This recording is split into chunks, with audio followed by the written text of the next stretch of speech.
We're in. Hey, everybody. Welcome back to the Safety Meeting Podcast. I'm your host, Isaac Heckert. This week's very special guest, Mr. Travis B. Knight. You might remember him from episode 3 last year, and he rejoins us for our historic 50th episode. That's right. This is episode 50 of the Safety Meeting Podcast. Thank you guys so much for your support and tuning in. We really appreciate everybody subscribing on YouTube, and we appreciate everybody that's subscribed on iTunes, on the audio platforms. It means a lot. We're working hard to try and make as many of these as we can for you during the corona crisis. I hate to put that in quotes. Why did I do that? But it's serious, and I'm here by myself. We're doing video chat episodes. So Travis dialed in from Topanga on his phone. We talked about a lot of cool stuff. We caught up. He performed for us. The video kind of cut out a little bit, so we added the performance to the end of the episode. Make sure you watch all the way through. If you want to see Travis sing one of his new singles called Throw Me a Line, that performance is all the way at the end of the episode.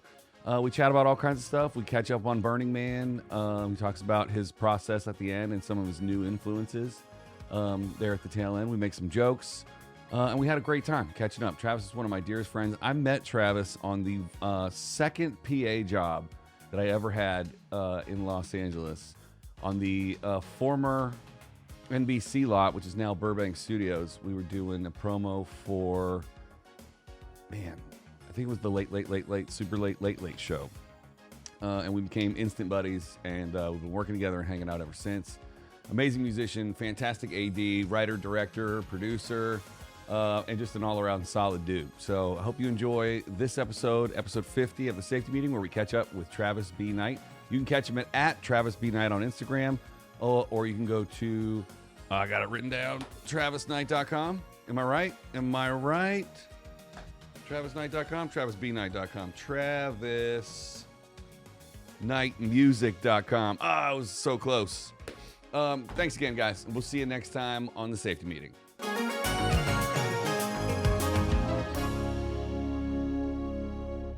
Where are you, man?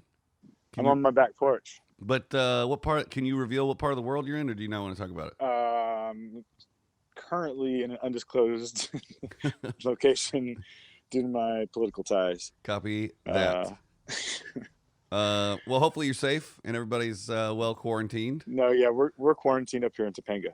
Oh, okay, cool. There's worse places to ride out the storm. Yeah, it's great. Looks beautiful. We've been getting a lot of rain. I don't know about you, but it's been raining nonstop here. Tons and tons. So much rain so that I have to cover the studio inside. I have to put tarps on the stuff in the studio because it just builds up on the roof. I mean, it's sunny right now, I think. I blacked out all the skylights. So Can you see from the inside if it's sunny? No, well, you remember the skylights in here, right? Yeah. I blacked them all out. But there's one that has a little light leak in it, so I can tell if it's still day or night. Yeah. Because, it's a casino in here. I can't tell what time of the day it is. That's except true. for the I like the new clock on camera angle.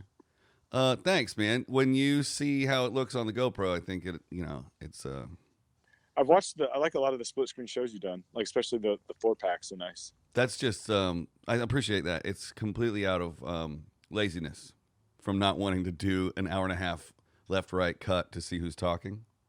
Well, it's like news about stuff that you may or may not care about. Right. I'm talking to people I know about things we've interacted about, and then wonder why tens of millions of people aren't tuning in to find out what happened to Larry's cat. It might catch on. People are sometimes ahead of their time. Yeah, I think, I'm so far ahead of the creative curve that people just don't get my... They'll get there. Hopefully. Yeah. If effort has anything to do with it, we're going to be real successful. So there you go. We're hoping to, this is episode 50. So, wow. Yeah, it's this is your second appearance. You were on episode 4 back when we didn't have cameras or the Rodecaster or this table. So it's been about a year since we've chatted last. Many things have happened. There was another burn since then. You taught me a lot about Burning Man last time. Yeah. So what's new? What's new with you? How you doing? Well, I live in Topanga since like 7 months ago. Okay. And I feel like I've gotten progressively younger each month. Is that because you keep shaving more and more of your bearded shroud off? Yeah, that my mane has gotten tighter once or twice, which Yeah. usually only happens once a year. You look respectable. Yeah, I had aversion to barbers for a long time, Yeah. but yeah, it's just, I mean, all you hear is the wind right now. Yeah. It's awesome, and there's birds, there's owls, there's coyotes, there's, I don't know. Plenty to eat We have, is what you're saying. yes. If it gets bad, Right. I'm becoming a trapper. You got enough ammo? Zero. Oh, all right. I'll send you some. Zero ammo. Please send me some. Yeah. What do you got? You got a 22? Can we superimpose a PO box here for people just send me ammo? If you would like to donate to the Travis Needs Ammo Fund, Yeah. please follow Just this put link. right here. There'll be a little button right here. Bloop. PayPal. Yeah. Beep boop boop boop. Bullets. Right. Or other sorts of ammo that you may know about that I don't. If you'd like to mail loaded weapons to Travis Knight in Topanga, follow this P.O. Box link. They're just sitting there waiting for it. Yeah, send it. Send it. Tens of people will send you nothing. Yeah. But you remember Alex Seller? I just chatted with him. He was 49. How's he doing? He's doing great. They're not on tour right now, but Right. he is fully stocked up. Good. His dad is a gun dealer, so Oh, that's awesome. every other day he's going to the mailbox. He's like, Dad, I don't need I another was late 9mm. to that whole interest, and I'm still sort of, I guess, new to interest in as far as ownership and like sports for target and stuff like that. Yeah. But I grew up around hunting, and I grew up like cleaning deer and doing that kind of. In fact, I only shot one deer my whole life, and that wasn't until like a year or two ago. My Yeah. dad first put me up in the tree stand with a camera, a video camera. Right, but he'd still let you help clean it. Yeah, When you're I cleaned deer and hogs and and all that kind of stuff as a little boy. And That's the hard even part. into being a man. I mean, pulling the trigger the first time and taking that first, allegedly, I don't know if I've ever done that. For all my super liberal friends out there, from what I've heard from people like yourself, Travis, Yeah, it sounds like. from stories we've been told around campfire, Right, it exactly. sounds like pulling the trigger for the first time is the hardest part. Second hardest part, stringing that thing up and cutting it open, and not getting the guts on the good meat. Well, I kept the hide and the feet Hmm. because I had planned on making a hat rack with the hooves, Mhm. like going boop, Oh, that's funny. and then Like all four of them, like I it's was- on the other side of the wall. like I thought about all four of them going up like that on the wall, like across. That's And then funny. I thought I'd just taking like a 4x4 or a 2x2 and putting Mhm. legs on it and just having all four of them like going around all four sides of That's the top. funny too. Yeah, Just an old-fashioned hat rack. Maybe put a hoop on it for your cane or umbrella. that's a good idea. Yeah. Well, anyway, I went away on a trip last. I guess not this past. Yeah, shit. It was this past summer. So this past summer, I went on a trip to Tennessee, Mhm. and my building's power went out. But then when they turned it back on, they didn't turn my unit back on, Oh boy. and so I had a week-old hide and Ooh. doe feet in my freezer. Just stunk like holy hell when I got back. The whole place smelled like a No. murder scene. It was Yeah. awful. Did anybody complain while you were gone? No, in the shitty building. I was the only neighbor that ever made any sort of comments about safety or cleanliness. But That's Um, insane. Like if I'm smelling dead deer coming from my next door neighbor, I'm you saying hope something. it's deer Yeah. downtown LA. Right. I mean, who would fucking think it's deer? Oh God, I hope that's a deer. Well, Downtown your LA. first thought would be that it's coming in off the street. You're not Yeah. thinking that it's coming from your neighbor. Shit, yeah, it was bad. So anyway, I didn't get to keep the hide and the hooves. Mhm. But what I was trying to say about doing that was, one, I wanted to learn how to tan, and I was going to make like a set bag. I was going to cover like a fanny pack or something with this doe hide. Oh yeah, that'd be cool. That was my plan. And by set bag, for those of you at home, it means when he goes to work and works on set. Yeah, Right. even though we don't really wear bags that much, on some occasions when I need to have more than one, set of writing utensils or batteries or Mm-hmm. some other headsets, things like that. That would be a good reason to have that, and I just thought it would be a cool thing to make my own bag. Yeah. and I lost it. Your partner Kobe never puts his bag down. No, never He's- puts his bag down. he Never takes slings off. it I don't all think day it's long. a bag. I think it's part of his back. Right.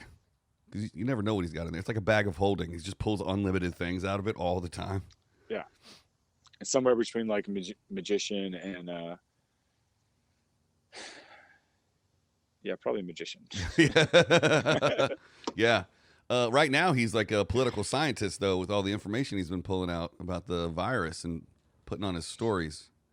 Yeah. I've been trying to get him to come back on the show. He was episode 3, Jacoby Johnson. And he's like, yeah, man, let's do it tomorrow. And I'll hit him up. He's like, yeah, okay, how about tomorrow? And I'm like, all right, how many tomorrows am I going to get before I stop asking him? But so far, it's been 10 tomorrows in a row. Well, he, sorry, that's just be off. It's all good. He was going to go back to New Orleans or to Franklin. Yeah. But he kept working, so they're still here in Hollywood. Yeah. They're in the lab cranking it out. Some people are still working. That's awesome. For all those people that are still working, that's great. That is. If you have the opportunity to work from home. Gives hope to all of us who are waiting on the work to come back. That's right. So hopefully all the machines out there are going to need their little parts starting to move pretty soon. So yeah. Ideally, if it's possible, the clients and the agencies have their finger on the trigger, and as soon as we're allowed to go back to work, they're like, all right, we're shooting. Yeah. And it could be the opposite problem when this is over, is that there might not be enough crew to go around for all the shoots that want to happen instantly. Well, I had the same kind of inclination, and I was thinking that it might just mean a lot more work for a lot fewer people, or more negotiable rates for specifically non-union jobs, because you'll have your pick between a bunch of people, and people are going to need to meet, meet people's rates rather than haggle them down. Right. And maybe even beat their rates to try to keep their dates. Supply and demand. Yeah. Because I have a feeling, especially in our department, I don't know how many people, but some people went to some other city or state to kind of hunker down. Mm-hmm. And that's great. And hopefully everybody's in the right place. But if the work comes back before all those people come back, that'll mean, like you said, supply and demand, there'll be a surplus of jobs. Right. Or this thing will go on for so long that we'll all have to figure out alternate sources of income. I've already been looking. Yeah.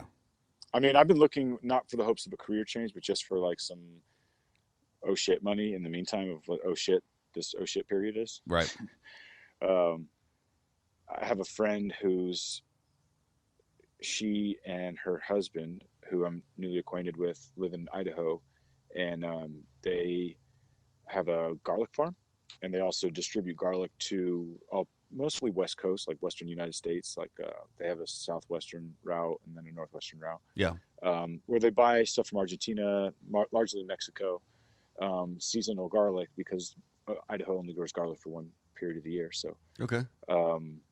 The other periods they distribute these other garlics. So I was trying to help them earlier this year, just coincidentally before, I don't know, a month before all this went down, in coordinating some of their routes, because they needed a driver really, and I wasn't really interested in the driver position, right? For my time. Mm-hmm.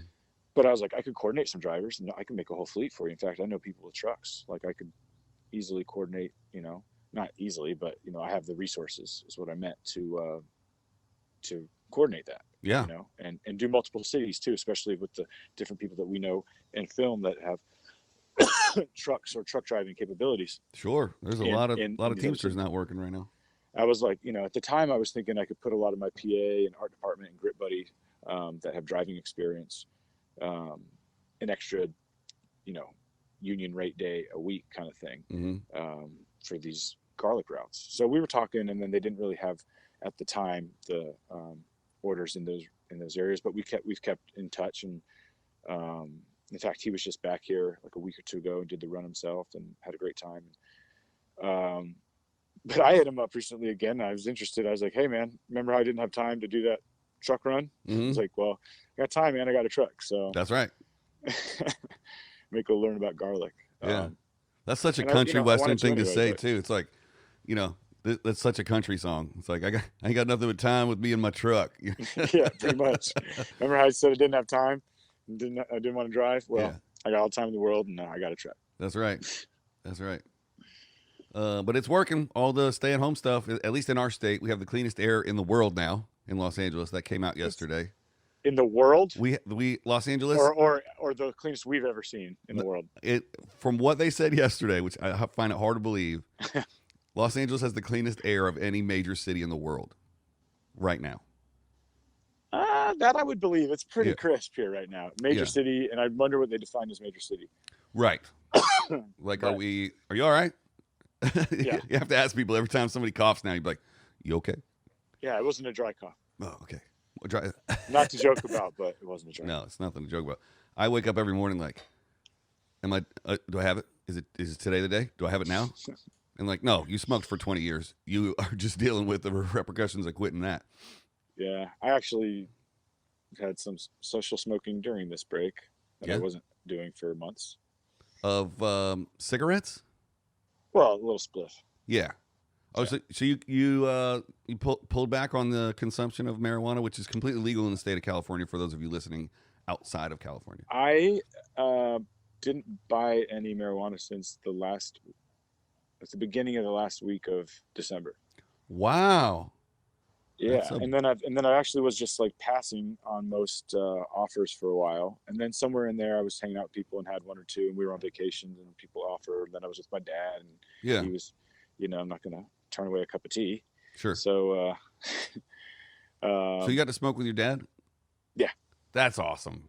yeah. In fact, he was just down with me in Puerto Rico when I went to the whole Earthship thing, which Yeah. I think we prefaced when last time we talked. I wanted to do something like Yeah. I was telling you about my interest in it. Last time we talked on the phone for sure, but we should definitely, if you're into it, tell people at home what the Earthship's all about. That was a pretty cool Okay. experience, right? Well, the reason I mentioned it was while we were down there, we stayed at a guy's place. This cool place called the Iguana House. If anybody's looking for a cool place in the west coast of Puerto Rico to stay, if you're going to surf or Mm-mm. see waterfalls in the Aguadilla or Aguada, it's in the Rincon area, far west coast of Puerto Rico. Good surfing. There's a guy there named Carlos, and you can find him on Airbnb. Yeah. The Iguana House. Yeah. That's cool. Super nice guy. We've stayed in touch. But anyway, he was about my dad's age. I think he was a retired Marine, Mhm. I believe. And super nice dude. And he like always offered us a beer when we came home from work, which I'll tell you about the work. But every day, Monday through Friday, he'd be like, "Hey, you want a beer?" Before we go upstairs. His English was probably a little better than my Spanish, but I mean, maybe we're about the same, probably. So we've communicated pretty good, and We talked it good. was, we talk real good at each other. I made words, he made words. He talked nodded good a in lot. Spanish. I talk good in English. We're just good talkers. We're just, nodded and smiled. It was good. It was good. Yeah. But- See. But no, he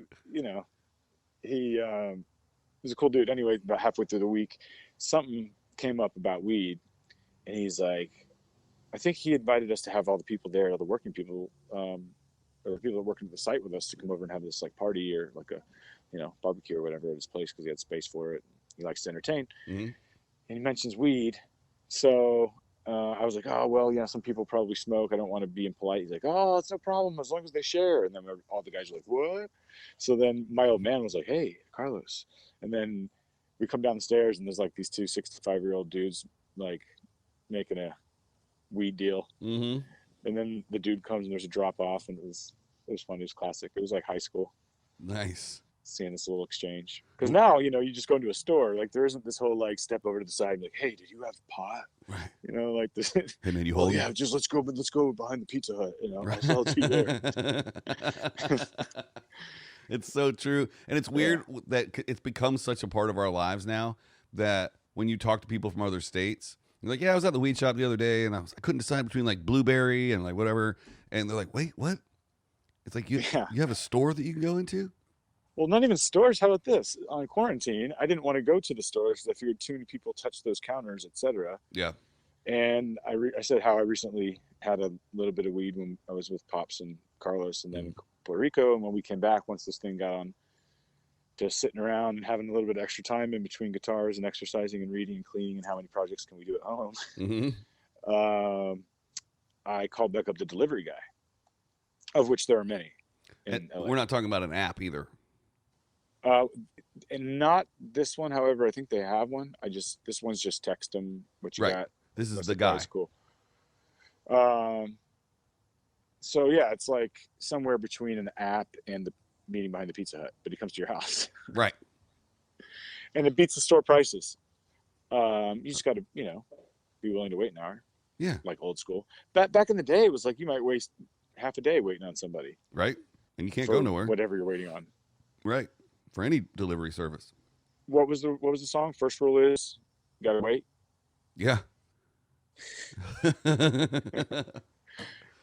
Oh man, I had the exact opposite problem when weed became recreational in California. I started using the app called Ease, which I don't know Oh if it's yeah, still around or not. But I would yeah. place my order, and then they didn't have a tipping thing in the app. So I would place my order, and then I would run to 7-Eleven to hit the ATM just to have some cash to tip the guy with. And he would always be there by the time I got back from the store. I mean, we're talking about less than 10 minutes. Wow. Yeah. But then I've become a regular at a couple of the stores by my house. I've been consuming. We probably just traded places because around November, December, I started substituting alcohol for marijuana for my sleep, and it helped. But it's better. It's better if you have to have one. It's a great substitute because when I was not smoking, Mhm. I wasn't munching as much as I did before, but I also sort of enjoy the stone non-munch high where you just kind of enjoy your book or your run or your workout or your movie or whatever you're doing a Right. little bit longer in that state without kind of ending it with some sandwich or Yeah. whatever Food, thing. nap, restart. Nap. Yeah.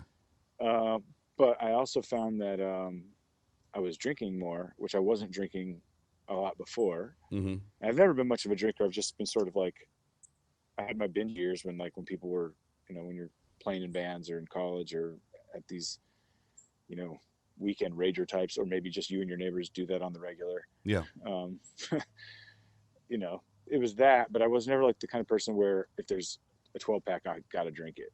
It's never been my thing. Right. It's been the other way with weed. If I had a bag of weed, I just wanted to smoke. I was like, oh, let's just go smoke again. Mm-hmm. And other people are like, God, why are you smoking again? And I'm just like, well, you don't have to, but that's sort of how I felt about drinking. I'd be like, fuck, man, you want another fucking drink? Like, not that I couldn't do it because I would, but I just felt like the repercussions of getting too drunk versus getting too high are way harder to handle. Yeah. You can't drive, you can't speak, you can't stand sometimes. You won't remember some things.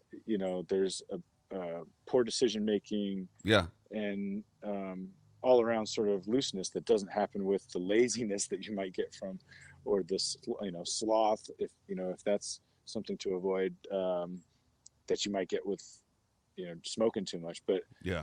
I found that the drinking was putting on a little of like the alcohol sugar weight. Mm-hmm. I put on probably 10 pounds after I stopped smoking, which a lot of people are like, well, you quit snacking, you're going to slim right up. And I was like, working out and doing some stuff, going to yoga a lot in January, like 4 or 5 times a week. Cool. Then I went on this job for a couple of weeks. Then I went to Puerto Rico for that building thing for a couple of weeks. Yep. And before you know it, smoking weed again and kind of back to my normal thing. But dude, I don't know, like I had never owned a scale my whole life. Did you? Have you ever I don't have one now. check your weight? Yeah. I never have. I did back when it was like a weight class thing when you were like, a kid, when I was like a weightlifter and shit. Sure. And you had to weigh in, but I never owned one as an adult. And I would check myself like in Florida, it would be at Publix, which is for those of you who don't know, it's like the Ralph's or like the Whole Foods. I don't know. Right. With Whatever. a pharmacy in it. Yeah. I might have a bakery and a liquor store, but it's like the nice, grocery. But they always have these old school, like 50 to 100-year-old, looks like you could put a small car on it kind of Right. Scale out front. So you always go out there and then you like empty your pockets and hop on the thing. Take shoes off. Yeah, exactly. Yeah. Take shoes off. But that was like the only time I ever saw scale. Mhm. And anyway, I have one now. And now I realize like, man, I go up and down. I maybe have been doing this my whole life, but who knows? Because I didn't have a scale, but I go up and down like 10 pounds in a day. Either In direction. a day? Is that water Yeah. weight? I don't know if that's healthy. Like I'll go like, it might be water, it might be, who knows, but like I could wake up at one weight and go to bed 6 or 7 pounds lighter, wake up the next day 2-3 pounds lighter, and then the next night go to sleep and I'll be back up 8. Wow. Yeah. And I don't know, I've been trying to kind of monitor what the thing is because I'm sure there's perfectly logical reason for all this. No. I'm looking for a sponsor. So, Hey, consider yourself sponsored. okay. Yes. Yes. You're now sponsored by the Safety Meeting Podcast. Look at that. Can I get a t-shirt that says that? Maybe a bumper sticker. Well, sure. How this about is- just a meme? You are now How about just a sponsored. meme? Yeah. Can you guys afford a meme? I can. Yeah. Okay. I got stickers. You want a sticker? Yeah. I'll take a sticker, put it right on the old guitar case. You know, Oh wait, you can't see nice. that. I can see it now. Oh, nice. Yep, yep, yep. Yeah, I got 1,000 of them for a lot of money. So tell me something. Sure. Is my guitar, is the head of my guitar on the right or left side of your screen? It's on the right side of my screen. It's on the right side of your screen. Yeah, Cool. it's like a mirror. It's flipped backwards. But that's correct. You see it the right way. I see it mirrored. Oh, interesting. Your headstock is on the left for you. Yeah. Which Okay. means, because when I saw yours, I know that if I held something up in my screen, it would be backwards. Right. But yours clearly read the safety meeting podcast to me. Oh, I didn't have to be all super Da Vinci to get it. This is my left hand with my watch on it. How does that go? LA? No. I don't know how to throw gang signs. Oh, is that what it is? I don't want to throw those. I don't either. Don't have me throw those, sir. No. It's sign language gone wrong. So, I don't know if you can see the mountain over there. It's not the best view from back here. You gotta tap on it. It's a little overexposed. Well, It'll expose to whatever you. We talk about a lot of things on this show. What, being overexposed? I just really exposed myself on this show. Yeah, that's right. We went deep on the last one. We did. Yeah, I'm gonna have to go back and listen to it. Only available on audio platforms. I enjoyed doing that. We do have a video version on the YouTube channel. It's just your face with the audio playing over it for people that enjoy podcasts on YouTube for some reason. Or just an hour of a still shot of my face. Yeah. What better way to just stare You at can you? listen to it on mute, and it's still really interesting. In fact, we need people to just put it on the channel and just let it play in the background while they go about their day to run up our numbers. Yeah. So feel free. Put it on Play All on YouTube. That's youtube.com/C/the Safety Meeting Podcast. Put it on repeat. Help us out. Or at What's least the /C? I don't know. I think you have to get a certain amount of notoriety on your channel before you can even get a custom URL, and then you get that, and then I think once you monetize, it gets rid of the C. I don't know. I see. I see. Hi. Remember High C from when you were a kid? I see. Dude. How about High C Ecto Cooler? The green one. The green one. Did that come out when the Ghostbusters 2. Yes, dude, with Slimer on the front. Yeah. Man, we're going deep. Slimer. That's a deep cut. Yeah. Ecto, man. They have Cooler. a Ghostbusters slot machine now in Vegas. And Palm Ghostbusters Springs. are women now. We're out. That's right. We're out. That's the olden days. Okay. Yep. The days of yore. I stand corrected. Patriarch has fallen, Isaac. Yep. The what's it? The toxic Yep. masculinity. Easy for me to say. So, speaking of easy for you to say, when's the last time you've been on stage? Right before we got locked up. Yeah. How was that? It went really well. I got my feet, so I'm really excited about this thing being over. There's a lot of people trying to do stand up on the internet, and I now have I have a brick wall in the studio now as a mural, but it's facing that way, so you can't see it on the show now unless. But it could be a comedy club. That's right. It could be a comedy club. It's just so hard to like do a joke and then be like, I mean, I don't know what saying words and then having someone else laugh feels like anyway. So here's an idea. Yeah. Here's an idea. You ever been on a Zoom call with more than 10 people? No, but I'm getting ready to do that soon. Okay, so I did it recently. Most recently, low power mode. Did it most recently? We did a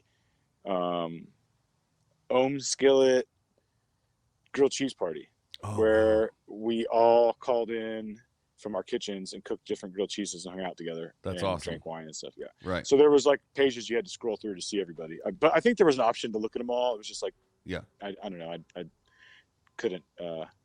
My IT guy wasn't there that day. So. Right. He took the day off. Did you want to tell everybody what Ohm Skillet is all about? From the burn? Oh, well, you mentioned Burning Man before. So Ohm Skillet's my camp of 10 years, which this year they're considering maybe postponing it.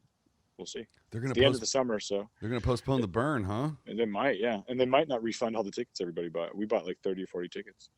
They might not refund. Oh, because they're gonna just push it and that counts towards the next I date. sure hope that's their answer. I hope it's not, well, we paid everybody on staff this year, and now we, like, I hope it's a good reason. I'm sure they're pretty responsible, so Right. we'll see. I think the people that burn are also pretty good at fundraising. So I think Yeah, they'll I find mean, a I'm way. sure it would be a stink if that happened. Like you give all the people who put years of work into making the city cool an opportunity to buy tickets early, and they do. You would think you would want to maintain their loyalty and happy standing by not being like, well, sorry, Right. So I think they'll probably they'll make the right decision, but they're going to try to postpone it. They're postponing the main sale. They're not selling anymore. That's They're smart. not selling. They're not selling anymore. Yeah. So Yeah. maybe by the middle of the summer, everything's cool, and they do a worldwide sale, and everybody's like, "Yay!" and they go. I think that's what's going to happen. They do this thing called the Golden Stake, where they drive the stake into the middle of the city that they survey out in the Bureau of Land Management, land in the Black Rock Desert, and That's months ahead of time. yeah, but it's like in July or something. Yeah. So all things looking up. Yeah. Could be a golden stake and could be still a burn. But anyway, so we have a grilled cheese restaurant out there. Yeah. That's what our camp does. So the whole city, the commerce is gift. There's no trade. It's not trading. It's not barter. It's not, there's no money. You don't buy anything when you get there. You bring what you need and more to share for other people, and like gifts, and maybe you have set up a game, or maybe you did some art, or maybe you set up a place for people to chill, or like you're doing a talk or leading a class, or there's all kinds of. It's a whole city. There's 70,000 people out there. Yeah. You can find a bluegrass bar that serves bacon whiskey. Like you can find anything out there. And I've done it. You've been like, wonder if we could find. Holy shit, there it is. It's like. Yeah. It's really weird, but we have a grilled cheese restaurant, and it's called Ohm Skillet. Our camp's called Ohm Skillet, and most of the people that have been going since it started are all starting families or have families. So there's a lot of people calling in as couples, and I'm with Chrissy, and we called in together. We actually met at my camp. How crazy is that? Right. Last year. Yeah. But most of those people hadn't even been out in years, but we still kind of do these things once a year or whatever, just kind of see each other's faces, and it was cool. Yeah. It was really fun. But what I was going to suggest was, the reason I brought it up. Sure. Thanks for being interested in the restaurant. Of course, but, dude. I want to grill cheese. The reason I brought it now. up was, I hope you do come, is maybe you could do something like that for the comedy thing. Just leave all the things unmuted. Let everybody laugh. Oh. Maybe. Because we were all talking over each other like a bunch of Italians at dinner. I'm half Italian, that's what it sounds like at dinner. Everybody's talking at the same time. We're all like, tuning into each other. Some people laugh at this joke, some people laugh at that joke. Yeah. But it was like 20 screens. So I'm like, oh, what's happening? Right. But, there are might be people able to do that with the comedy thing. It's just you'll have whoever talks, it'll be loud on everybody else's, Yeah, it's happening. They are doing like virtual open mics on Zoom. For up and coming comics. It's just I think the only way it would work is if you have a designated monitor who could be like basically your steward for the yeah, they have a host. The hall. Yeah. Well, not even just, it could be the same person to the host, but what I meant is somebody who could manage if somebody's being rowdy or loud, just kick them out of the room while you can keep your set going. Yeah, I mean you still have to pay to do the open mic, so like you do, the people are pretty respectful. Comic? Yeah, everybody you pay. I don't know if online is still, if they're still charging, but when you go in person, you pay $5 for 5 minutes. So Sure. everybody's usually generally pretty respectful because they don't want to get banned from being able to do open mics. So the comics pay $5? Yeah, pay to play. To who? To the places that there's. God, I wish music venues only charge $5 for 5 minutes. Yeah, but to set all that gear up to play one song would suck. Yeah, but I mean, let me buy 5 songs. Right. For $25. But then you'd only be playing to other bands that are waiting their turn. Yeah, but if your music's good enough, they'll buy it, dude. Who cares what they do? They're still cool people who listen to music. I mean, it's worth a shot. It's working really well in Los Angeles. There's probably 6 or 7 full-time open mic houses that just charge $5 a head. So One of them's open at like noon, and they go all the way till 10 o'clock at night. So maybe you got a little business plan there. You do a little open mic for musicians. Make it singer-songwriter only. Make them pay $5. Interesting. $10 for 2 songs. Yeah, I mean, if a comic's getting 5 minutes for $5, why shouldn't a musician get to play 2 songs for 10? Yeah, or 2 for 8. Whatever. A lot of times people will go less than their 5 minutes. And if multiple people do that, there's time left at the end, and then everybody gets like a bonus minute. So it's fun. You know, I'm hoping to start doing more shows this year when this thing's over. Elevate. Still doing the mic thing, but hoping to do more of like the thing I did for my birthday, but actually be funny this time. Cool. Yeah. What if we put together some sort of like variety show with some music and some comedy and, you know, maybe like a raffle or some sort of projection of somebody's recent video project or something? Or Let's do it like a gallery. Yeah. Show some art, listen to a song. Here's a comic for a little bit. This person does interpretive dance. Yeah, and you could keep it moving so nobody stays up for like an hour. And you could come back. Like, I got a song now. I got 2 songs now. I got 2 songs in an hour from now. I got 5 minutes now. I'm going to do 5 minutes in an hour. You know, whatever. That space that you played with the installation would be a good venue for that. We could do that anywhere because that was basically created. That was installed in a back room of a production company that we both know called. That was a production company? Yeah, it was like the back storage, whatever room. Like they totally turned the front part of that whole building is like a showroom for whatever furniture or who knows what. Yeah. And it's big and glass windows and big cool frontage and all that on that street. And then there's, what's it called? Something with an elephant or a turtle or a, I don't know. What's the name? It's I don't think I've worked out of there. Not Think Turtle. Think Media? Something. What? Think Media? They do a lot of YouTube stuff. Somebody like that. Anyway, it's a name like that, and I didn't realize it until we got there. Oh, because cool. they basically just built the whole thing in this back room, and it was this artist and a couple of her friends, and it was really cool. I wish I had the garage space like I used to. I would have taken a few hundred of those China balls home. Yeah, because they were all for free when they broke it down. They didn't have anything to do with it. It was just like it wasn't a rotating piece or anything. Just one week. That was a cool experience. If you want to see the installation, I've got a whole set of Travis's performance at this art installation on my Flickr. That's flickr.com/IsaacHeckert/albums. Or I always promise people that I'll slap stuff in the cut, and I never do. But in this case, it's super interesting. Maybe I'll slap a picture of the installation or you playing in it. Cool. It was really pretty, and the whole room was white. The China balls were all white, and you had to walk through the China. They were hanging from ceiling to floor in this probably 12 or 15 foot ceiling room. Right. And so if you don't get to see a picture of it, imagine different sized China balls kind of spiraling in a very pleasing shape.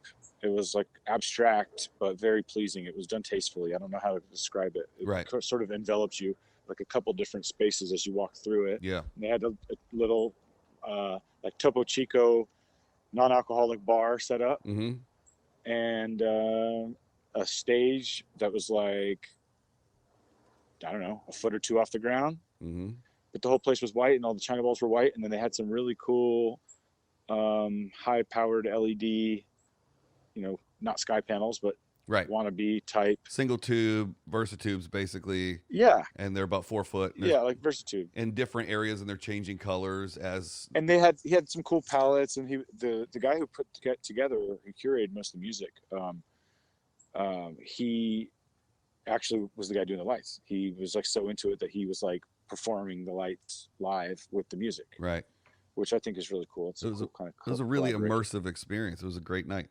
Really was. And there was cool other musicians. I got to hear some stuff previously in the week that they had. There were some other cool musicians that played really big venues that played there too. Like, I don't know if you ever listened to Ry X. He played the night before. But I learned to some bands like the Illuminati Hotties. Oh, cool. That's a good name. Yeah. And what were a couple other ones? There's a couple from more Southern California. I know we're already Southern California. But yeah, SoCal, bro. Yeah, but they were more southern, Yeah. and I'm trying to think of the names. It was high energy, Hmm. surfy kind of. Um, but anyway, they had all different styles, all different styles. There was Yeah. like kind of art pop stuff, and this like dancey stuff, and there was some rap, and And it was ongoing there too. It was wasn't just a one night event. It was like kind of an no, yeah, installation. it was different every night, and they had a different style, I guess. Sort of each night had a main thing, like a Yeah. theme. Do you remember the And they put website these bands in together. case it's still up? It was Insight/Excite. .com? Insight was lowercase Hmm. /Excite, which was uppercase, and I believe it's at Insight Excite for the Instagram and those sorts of things. Yeah. I'll throw a link in the description below. Yeah. So Maybe. yeah, really cool, and I hope to work with that group again. Yeah. And they had some really cool ideas, and I really do enjoy working in places, or even just going as a spectator, that have that kind of immersive, experiential type take on such a simple thing, just people playing music and listening to music, but it felt different there than other things. You know, it had a feeling, had a vibe, as they say. Yeah. It's a vibe. You know, and the So, colors, I guess, was a big part of it, but like yeah. that installation, I'm sure it took them quite a while to do it. Oh, it must You have. know, Yeah. a couple days at least, but um, I mean, man, it's super worth it for something like that. And I But know that that they installation probably was at they probably Burning like Man, broke right? even or something, like, you know, it wasn't like some sort of Right. It was definitely a labor of love for sure. But was yeah. that original installation at Burning Man? No, that was just some. So I thought it was Brian, moved from somewhere and then put on display in that back room for some no, reason. I think it may have come from one other place, or they did something similar to it elsewhere, and then they were like, oh, this is really cool. Maybe we should do this at a thing in LA, and let's do a whole. They put it together. It was a whole, Yeah.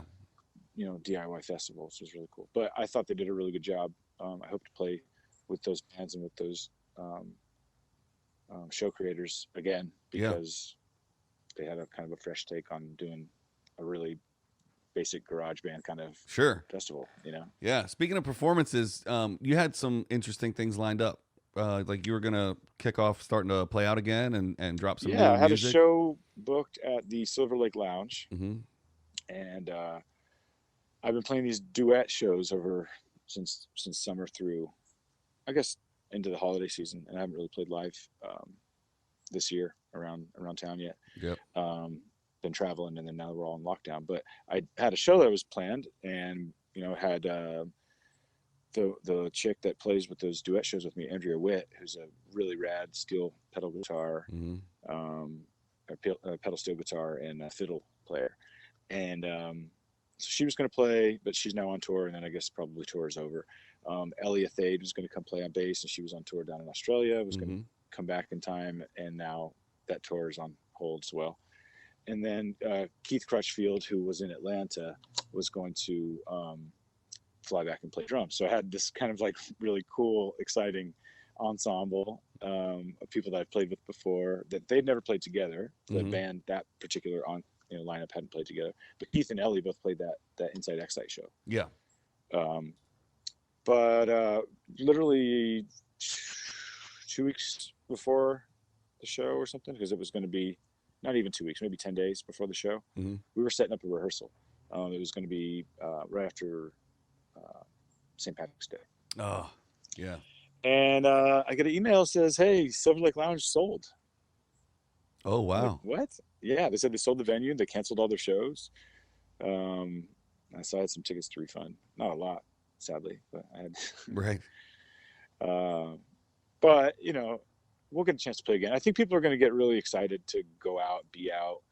I hope that the level of gratitude, or some of the levels of gratitude that I've experienced, are happening with everybody with this extra time in your hands. And I'm imagining some people are catching up, some people are trying to get ahead, some people are scrounging, and some people are cleaning. But while we're doing all those things, like, hopefully there's a level of gratitude, and then also a level of kind of appreciation for the things that we maybe took for granted, Oh, like the 100%. ability to just go say hi to somebody. That's right.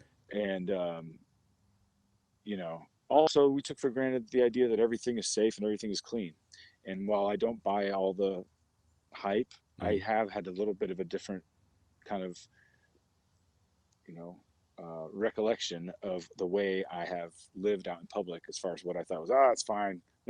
Right. Don't worry, touch my foot, touch my hand, touch my face. It's fine. 5-second Whatever rule. it is, a wall or whatever. Yeah. But like now I'm kind of like, maybe I could wash my hands more. It's like 100%. I could do that. I could check on people more when I'm thinking of them rather than just thinking of them. So I've been doing that a little bit, and I hope some of those things carry over, because I know we're all going to be excited to go hang out, go back to work, and go back to doing activities, and hopefully go back to playing music and going to see shows and hike trails and do all the stuff people want to do. But I hope that some of the residual stuff from the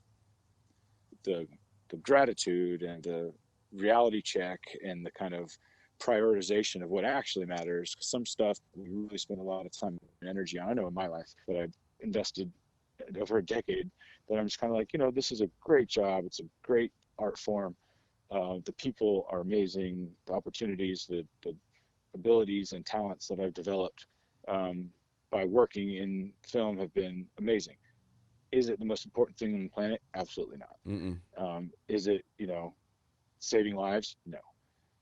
There's a whole marginalization that I have felt as an artist, where I think a lot of artists feel this way, where you have a good heart, you want your art to do something, or something you work on to do something beyond just your creativity or some applause that you get to bow to, or for. And yeah, the acclaim is cool for some people. Recognition is cool for some people. The exhibition might just be the thing, just the sharing of it.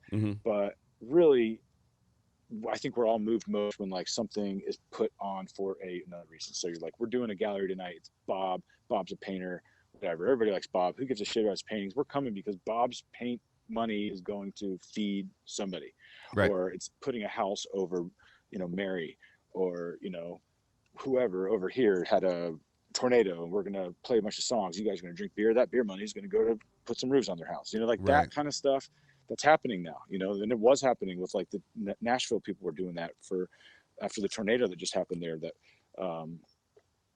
for anybody that's in Nashville, so sorry for you guys. And, there's been a lot of people sending their efforts and definitely prayers for that. And now to follow that up with this, I'm sure it's horrendous. I'm sure there's cities like that all over the world, but I particularly know of some people in Nashville who are doing that for each other. And I hope that kind of thing can continue out of this, because we're gonna get past it. I hope we just don't get past the good things that we found during it. I really hope that when this is over and it's okay to interact with each other, that hugging is the new handshake. And yeah, I mean, I've always gotten a lot of shit for hugging too fast. I meet people, especially for men, like, oh, what are we hugging? Yeah. And I'm like, yeah. We're hugging. Before this, I would ask people, I'm a hugger. Are you a hugger? Do you hug? And I'd be like, I'd have my arms open, like, you want to hug? Let's hug it out. Like right when I meet people. That's still nice. That's still, consent is sexy, they say. Yeah. So, you don't just want to go up and accost somebody with your chest. Yeah, exactly. Especially at work. It used to be like, I would just assume that everybody wanted to hug. And then I found out I was only hugging my female coworkers. And I was like, well, that's not fair. I'm going to hug all my male coworkers too. Yeah. And then I added the consensual, do you want to hug to it?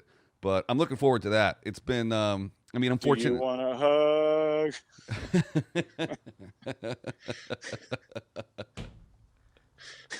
Oh my God. I'm very fortunate that I have the studio to come to and be self-quarantined here as well as home. So I do get that. I get to drive for 1.5 miles or a mile here and 1.5 miles home. But it's still like, I can't wait to be around people again. I'm a people person.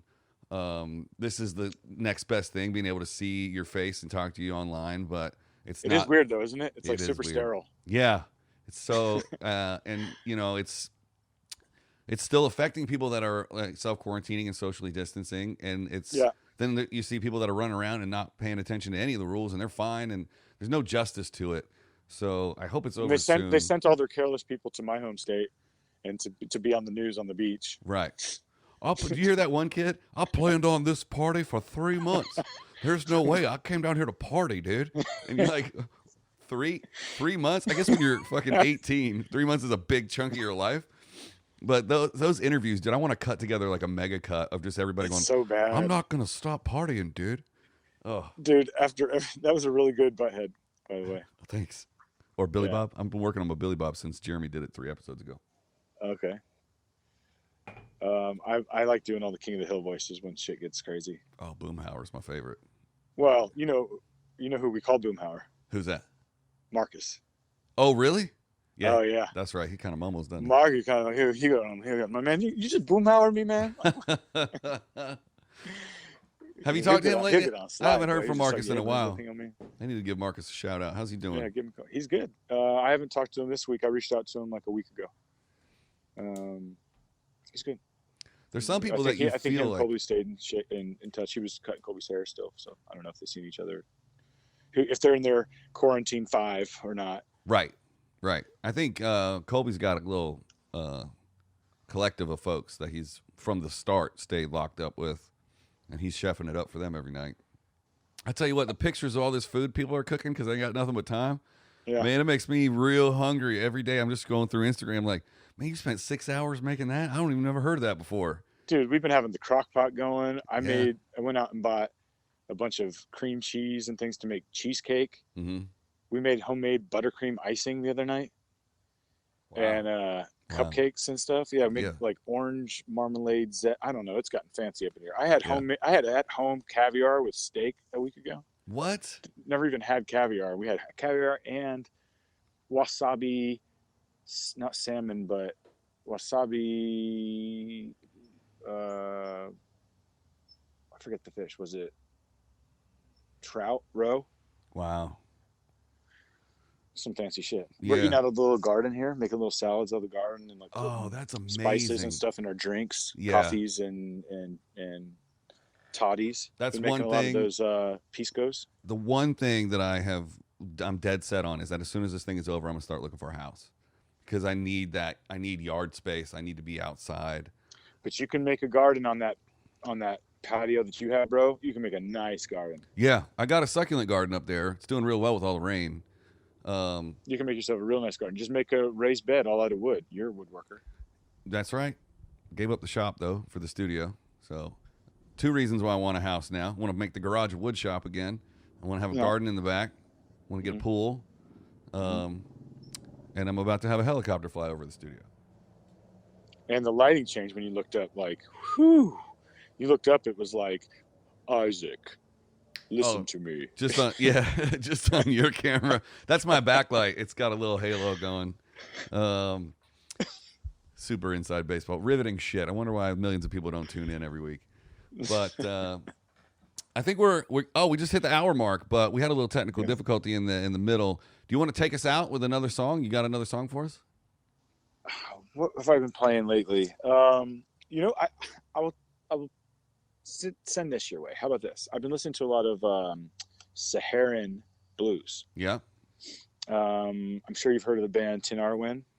I think I've heard of them from you. Yep, I think you have.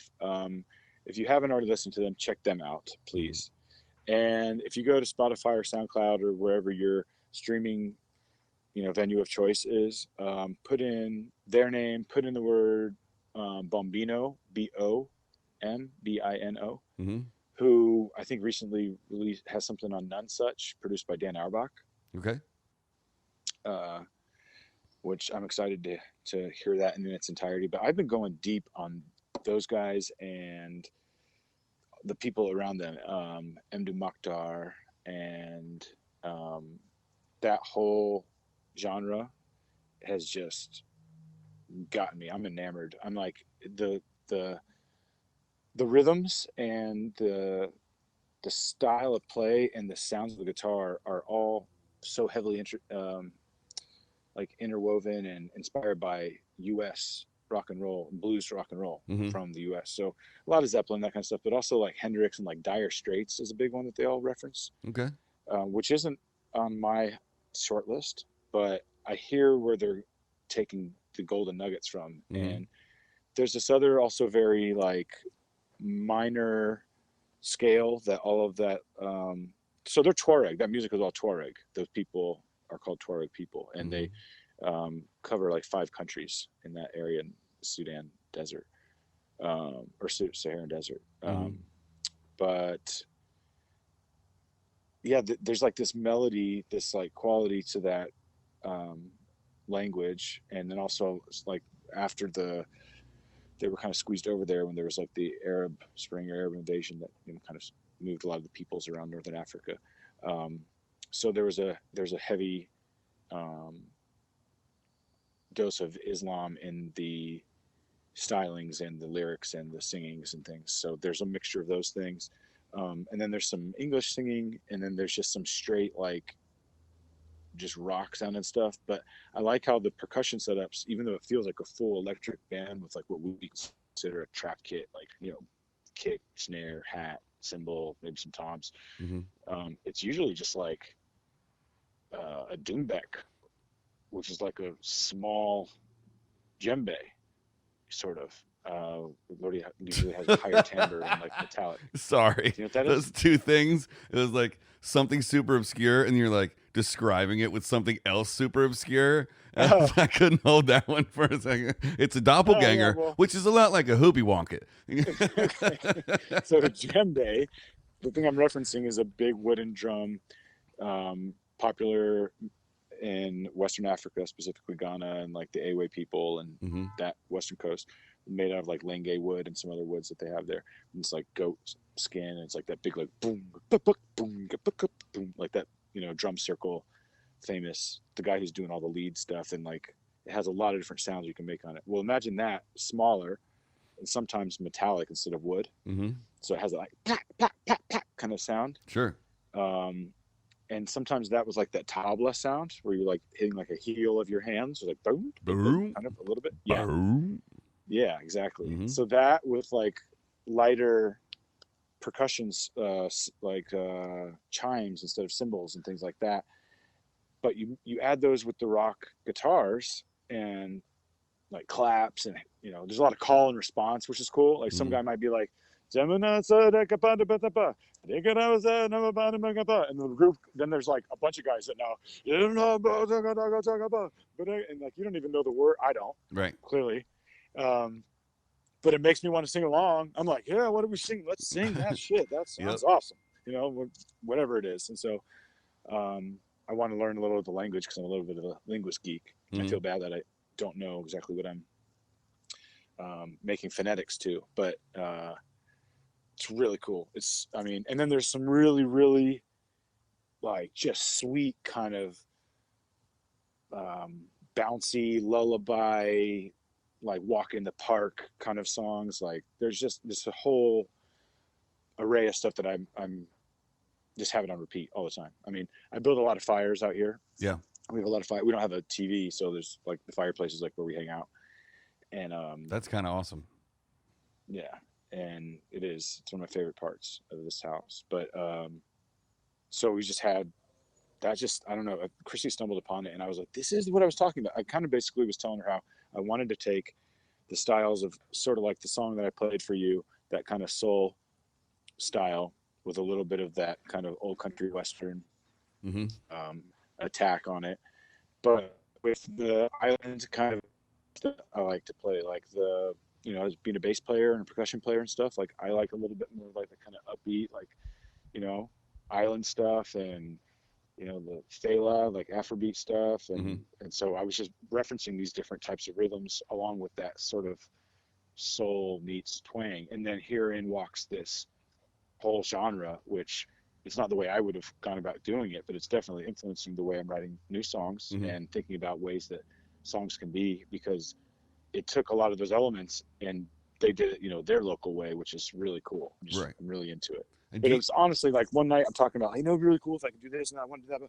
And then next night, the song's like, hey, we were talking about that last night. It's like, I know. And then just, it's been on repeat for probably 20 days, 15 days. and do you are you so you're are you working on the follow up to Risky Commodity, or is that being influenced by this new Yes. genre? Well, I'm working on the third. So the follow up is called Hello Dolly.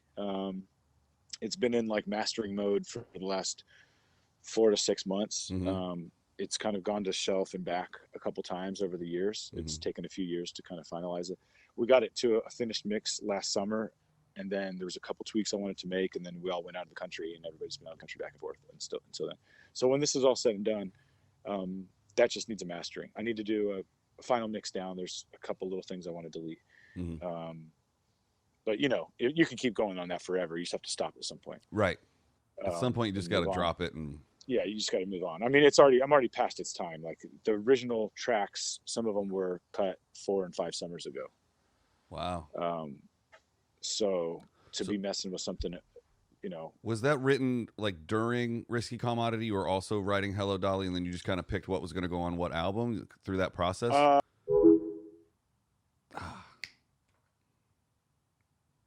Well, we lost him for a second. I think his phone died. So this will be a hard cut, and we'll pick it back up when we hear back from him in just a second.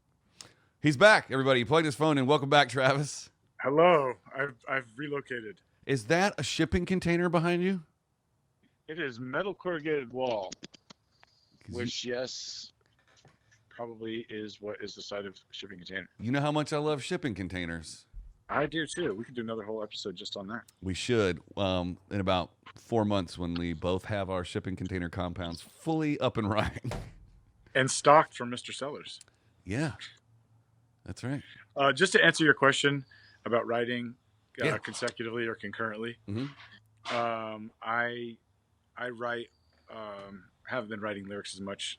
I'm back into it now, but I write for however many, I don't know, 20 something years in these little journal books that I have.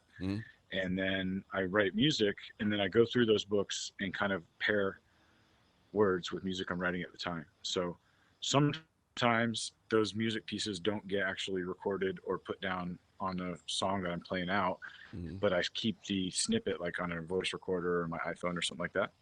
And then I'll keep files of those as little demos and scratches and go back and add new lyrics. So sometimes the music can be older than the words, but most of the time it's the other way around. And so I don't really write one record and then the other. It's kind of like put them together, like you were saying, like these songs go together, so this is going to be a record kind of thing.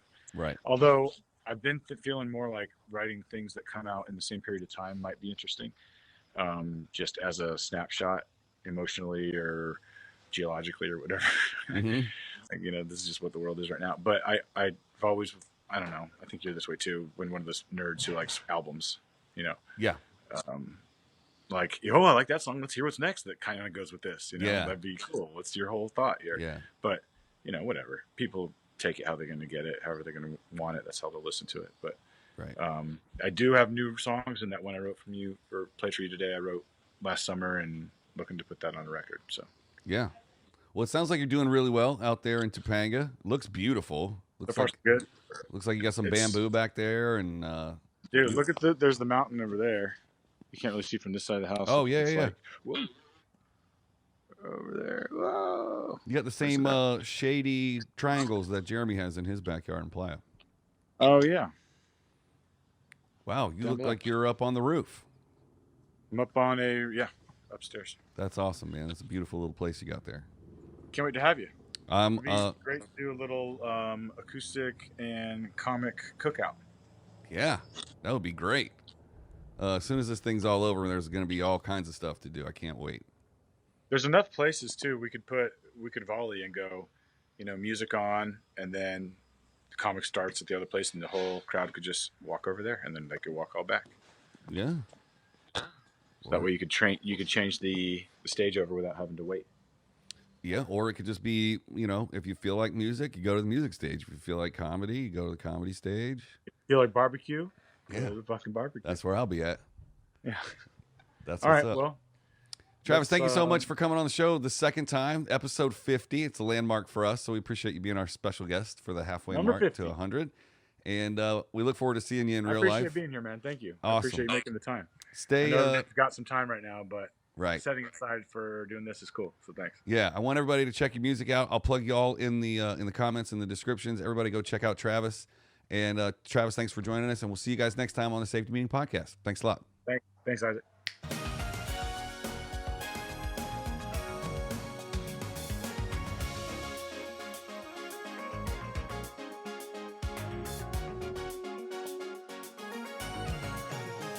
This show's a piece of shit. This is one I'm working on, and it's called Throw Me a Line. All right, throw it out there. Yeah.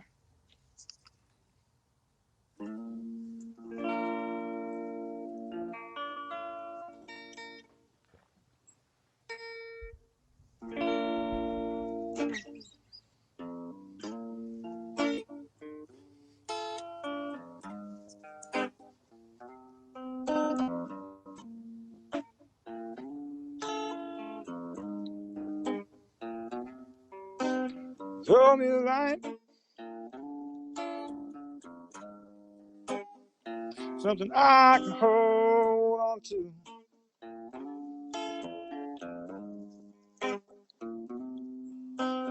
Throw me a line. That's the least you can do.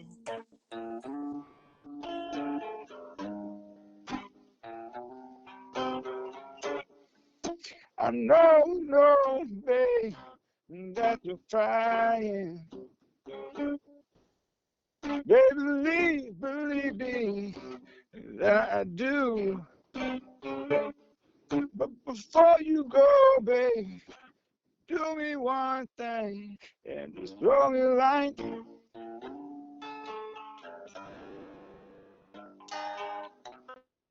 Throw me a line.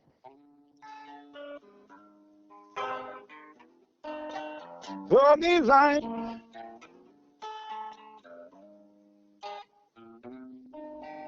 Throw me a line.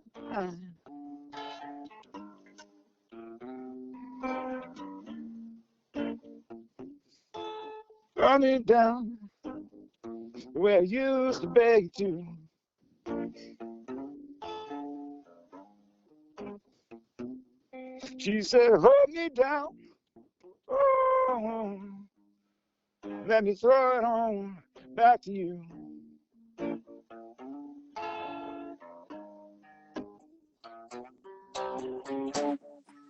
I know, babe, that you're flying. Half around the road and no. But before you go, babe, do me one thing and just throw me like.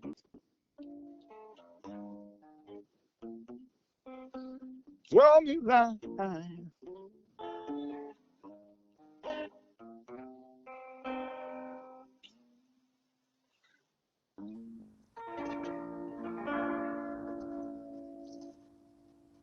Awesome, man. That was great. Thanks. That's Throw Me a Line by Travis B. Knight. And you can find more of that on Instagram at Travis B. Knight or on his website, Travis Knight Music. That's Knight, like the suit of armor Knight, not Like Knight. on the horse. Yeah. Yeah. Not like. Off air, I have a piece of IP that I'm developing with Knight in it. So I'll tell you about that here in a second. Sweet. Yeah. It's about a night. That's all I can say. Because one of my two listeners will steal it.